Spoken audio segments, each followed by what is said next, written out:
প্রথমবার কুমোরটুলি থেকে যে এত রকম বিপদে পড়বো ভাবতেই পারিনি। হাই এভরিওয়ান, আমি মেঘনাম।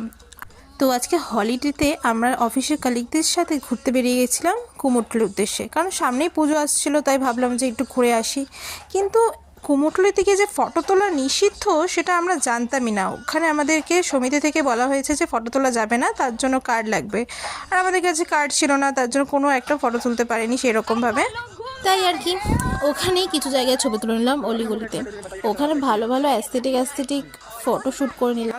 তো দেখতেই পাচ্ছ আমরা কত বেশি আনন্দ পেয়েছি এই ছুটি পেয়ে, কারণ আমাদের সারা সপ্তাহ কাজের পর যখন ছুটি পাই না, তখন আমাদের মনটা ঠিক বাচ্চাদের মতো হয়ে যায়। সবাই মজা করলাম। তারপর আমরা খেতে চলে গেছিলাম একটা রেস্টুরেন্টে। অনেক ধরনের আইটেমস আমরা অর্ডার করেছিলাম, খুব মজা করে খাচ্ছিলাম। আমার সাথে যাদেরকে দেখতে পাচ্ছ সবাই কিন্তু সিনিয়র, আমি কিন্তু ওদের থেকে অনেক জুনিয়র, কিন্তু আমাদের সাথে যেভাবে বিহেভিয়ার করছিল দেখে পুরো মনে হচ্ছিল আমাদের ফ্রেন্ড জোন। আমরা বেরিয়েছিলাম বিকেলবেলা, দেখতে দেখতে সন্ধে হয়ে গেছে। তো আজকের মিনি ব্লগটা এই পর্যন্তই। তো কেমন লাগলো মিনি ব্লগটা অবশ্যই কমেন্টসে জানিও। এমন সুন্দর সুন্দর মিনি ব্লগ যদি আবারও দেখতে চাও তাহলে অবশ্যই চ্যানেলটাকে সাবস্ক্রাইব করে নিও। দেখা হচ্ছে নেক্সট মিনি ব্লগে, ততক্ষণের জন্য টাটা।